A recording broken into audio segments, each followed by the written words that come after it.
Assalamualaikum warahmatullahi wabarakatuh. Perkenalkan, nama saya Fauzul Arif Pulungan dari kelas PJKR 1H 2024, NIM 624241114. Di sini saya akan mempresentasikan hasil rangkuman saya tentang perilaku kepemimpinan berdasarkan jenis kepemimpinan, bab 4.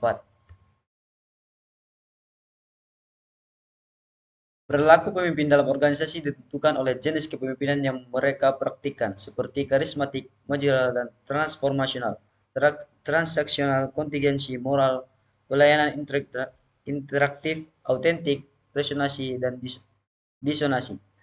Penting untuk memastikan bahwa perilaku pemimpin sesuai dengan nilai-nilai dan prinsip kepatutan. 2. Perilaku kepemimpinan berdasarkan jenis kepemimpinan karismatik. Karismatik kepemimpinan adalah kemampuan seorang pemimpin untuk memengaruhi pengikut berdasarkan bakat supernatural dan daya tariknya. Pengikut merasa terinspirasi oleh pemimpin yang karismatik karena mereka mendapatkan inspirasi, ketokohan, dan penting kepemimpinan karismatik menonjol oleh perilaku pemimpin yang memiliki pengaruh karismatik yang luar biasa pada pendukungnya. Gibson menyatakan bahwa perilaku pemimpin karismatik meliputi visi, tindakan kepahlawanan, dan kemampuan untuk mengilhami.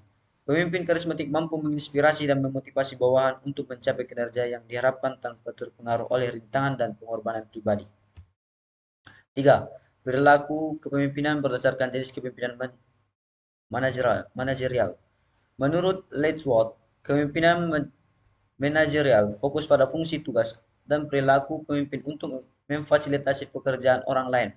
Pendekatan ini melibatkan siklus proses manajerial seperti penetapan tujuan, perencanaan, penganggaran, dan evaluasi. Kepemimpinan ini cocok untuk memimpin sekolah di level puncak yang harus mengelola kegiatan dan menciptakan visi masa depan yang lebih baik. Bab nomor 4. Perilaku kepemimpinan berdasarkan jenis kepemimpinan transformasional. Menurut Yao, kepemimpinan transformasional mendukung nilai-nilai moral pengikut, meningkatkan kesadaran tentang masalah etis, dan memobilisasi sumber daya untuk reformasi sekolah. Kepemimpinan ini juga memotivasi pengikut dengan kepentingan pribadi. Menurut Bos dalam Yelp, menekankan pentingnya hasil tugas, kepentingan tim, kebutuhan spiritual. Lichworth dalam Bus 2007 menyatakan bahwa kepemimpinan transformasional fokus pada komitmen dan kapasitas anggota organisasi. Langkah-langkah kepemimpinan transformasional dalam sekolah mencakup isi, tujuan, stimulasi intelektual, dukungan, modeling nilai, harapan kinerja tinggi, budaya produktif, dan transfer dan partisipasi dalam keputusan. Pendekatan ini melibatkan semua pemangku kepentingan dalam mencapai tujuan pendidikan dengan menciptakan inovasi, perubahan, dan mempertanyakan status quo. Elemen-elemen kunci dalam kepemimpinan transformasional termasuk pembuatan visi strategis, komunikasi visi, pemodelan visi, dan membangun komitmen pada visi. 5. Perilaku kepemimpinan menurut menurut BAS 2007. Kepemimpinan transaksional melibatkan pertukaran sumber daya berharga dengan pemangku kepentingan. Dalam konteks sekolah, kepala sekolah mempunyai kewenangan sebagai pemimpin formal. Gibson, BKK, menambahkan bahwa kepemimpinan transaksional membantu pengikut mencapai tujuan dengan cara menyediakan insentif. Ada 3 dimensi kepemimpinan transaksional menurut Ali. Contingent reward, active management by expectation, dan passive management by exception. Pendekatan ini memungkinkan pemimpin memberikan imbalan, menetapkan aturan, dan melakukan intervensi dalam organisasi. 6. Perilaku kepemimpinan berdasarkan jenis kepemimpinan kontingensi. Menurut Bos 2007-402, kepemimpinan kontingen fokus pada proses di mana pengaruh pemimpin diukur. Pendekatan ini mengakui keberagaman konteks sekolah dan keuntungan gaya kepemimpinan yang beradaptasi dengan situasi tertentu.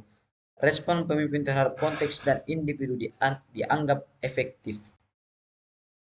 7. Perilaku kepemimpinan berdasarkan jenis kepemimpinan moral. Menurut Litwood dalam BAS 2007-400, kepemimpinan moral menitik beratkan pada nilai, keyakinan, dan etika pemimpin. Otoritas dan pengaruh berasal dari konsep yang ditekankan dari hal yang benar atau tidak, atau baik, benar atau baik. Pendekatan kepemimpinan moral bisa dikategorikan menjadi dua. Pendekatan spiritual dan berkaitan dengan pengakuan pemimpin memiliki perspektif yang lebih tinggi, diwakili oleh afiliasi keagamaan segala, menjelaskan bahwa kepemimpinan moral terkait dengan akhlak, tingkah laku etis, dan adat kebiasaan yang mengatur perilaku. 8. Perilaku kepemimpinan berdasarkan jenis kepemimpinan pelayanan. Kepemimpinan pelayan adalah gaya kepemimpinan yang memusatkan kebutuhan bawahan dan misi organisasi. Pemimpin memberikan kekuasaan, ide, informasi, penghargaan, dan pujian untuk mencapai yang dibutuhkan, menekankan partisipasi, kreativitas, dan motivasi. 9. Perilaku kepemimpinan berdasarkan jenis kepemimpinan interaksi. Menurut Duff 2006, 2345, kepemimpinan interaktif lebih menekankan proses kolaborasi dan hubungan manusiawi daripada kekuasaan. Karakteristik seperti partisipasi, kolaborasi, kerendahan hati, dan perhatian penting dalam lingkungan organisasi. 10. Perilaku kepemimpinan berdasarkan jenis kepemimpinan autentik. Menurut Luton 2006.2657, kepemimpinan autentik adalah sebagai proses yang berasal dari kapasitas psikologis positif dan konteksi perkembangan organisasi yang menghasilkan kesadaran diri dan perilaku positif. Regulasi diri yang tinggi pada kepemimpinannya dan terhadap rekan-rekannya membantu perkembangan diri positif. 11. Perilaku kepemimpinan berdasarkan jenis kepemimpinan resonansi dan disonansi. Menurut Ali, kepemimpinan resonansi adalah gaya pemimpin menyampaikan emosi kepada bawahannya dengan komunikasi dua arah seperti dialog dan diskusi.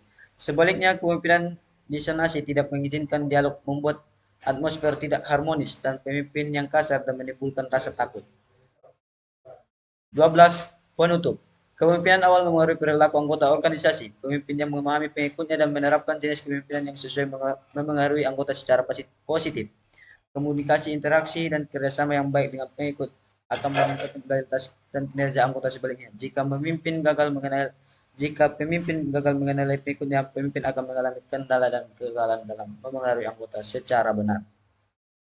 Terima kasih. Sekian, terima kasih. Assalamualaikum warahmatullahi wabarakatuh.